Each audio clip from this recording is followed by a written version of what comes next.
एक घने वन में एक बहुत बड़ा शेर रहता था। वह रोज शिकार पर निकलता और एक नहीं, दो नहीं, कई कई जानवरों का काम तमाम कर देता था। जंगल के सभी जानवर डरने लगे कि अगर शेर इसी तरह शिकार करता रहा तो एक दिन ऐसा आएगा कि जंगल में कोई भी जानवर नहीं बचेगा। सारे जंगल में सनसनी फैल गई। शेर को रोकने के लिए कोई न कोई उपाय करना जरूरी था। एक दिन जंगल के सारे जानवर इकट्ठा हुए और इस पर विचार करने लगे।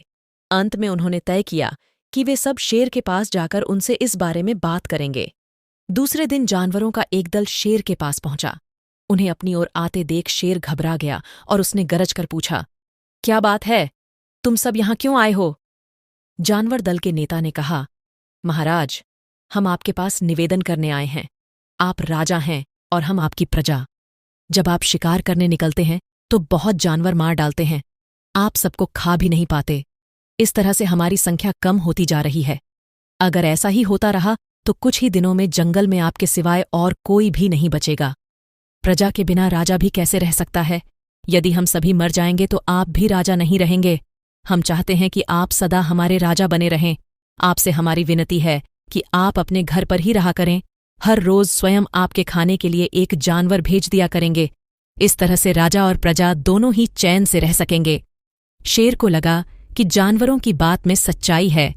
उसने पल भर सोचा, फिर बोला, अच्छी बात नहीं है, मैं तुम्हारे सुझाव को मान लेता हूं, लेकिन याद रखना, अगर किसी भी दिन तुमने मेरे खाने के लिए पूरा भोजन नहीं भेजा तो मैं जितने जानवर चाहूंगा मार डालूंगा।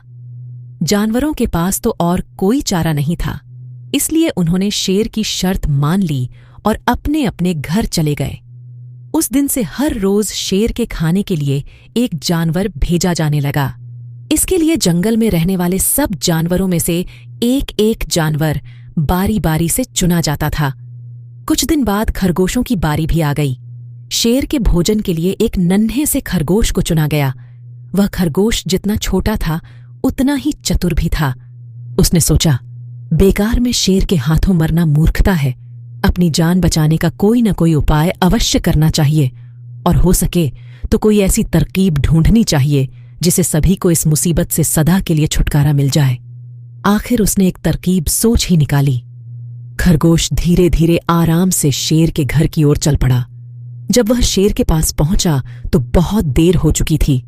भूख के मारे शेर का बुरा हाल हो रहा था। जब उसने सिर्फ एक छोटे से खरगोश को अपनी ओर आते देखा तो गुस्से से बौखला उठा और गरज कर बोला, किसने तुम्हें भेजा है?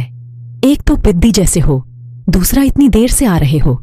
जिन बेवकूफों ने तुम्हें भेजा है मैं उन सबको ठीक करूंगा। एक एक का काम तमाम न किया तो मेरा नाम भी शेर नहीं।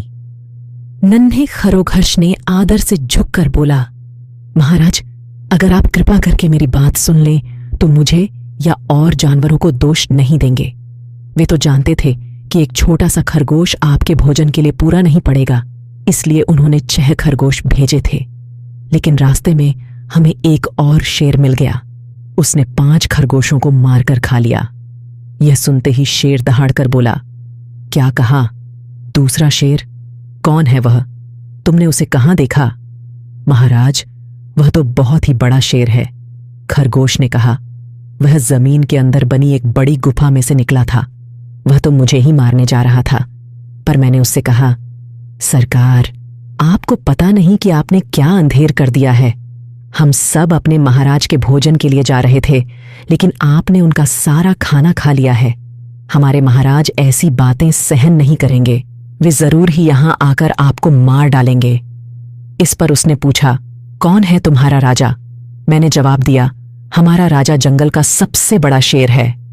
महाराज, मेरे ऐसा कहते ही वह गुस्से से लाल पीला होकर बोला, बेवकूफ, इस जंगल का राजा सिर्फ मैं हूं।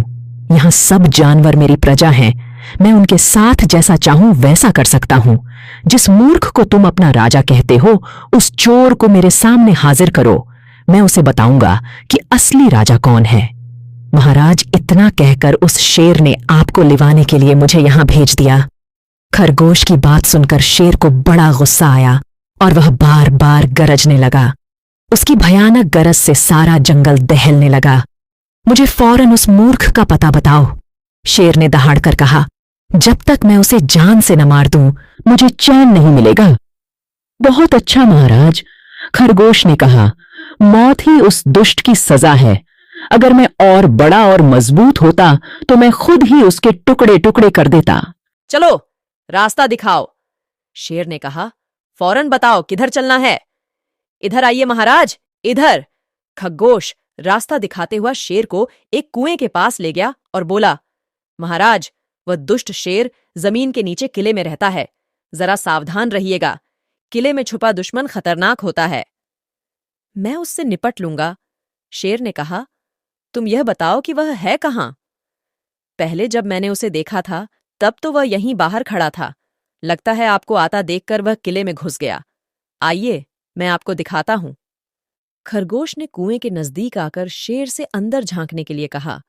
शेर ने कुएं के अंदर झांका तो उसे कुएं के पानी में अपनी परछाई दिखाई दी। परछाई को देखकर शेर जोर से दहाड़ा। कुएं के अंदर से आती हुई अपने ही दहाड़ने की गूंज सुनकर उसने समझा कि दूसरा शेर भी दहाड़ रहा है। दुश्मन को तुरंत मार डालने के इरादे से वह फौरन कुएं में कूद पड़ा। कूदते ही पहले तो वह कुएं की दीवार से टकराया, फिर धड़ाम से पानी में गिरा और डूब कर मर गया। इस तरह चतुराई से शेर से छुट्टी पाकर नन्हा खरगोश घर लौटा। उसने जंगल के जानवरों को शेर के मारे जाने की कहानी सुनाई। दुश्मन के मारे जाने की खबर से सारे जंगल में खुशी फैल गई।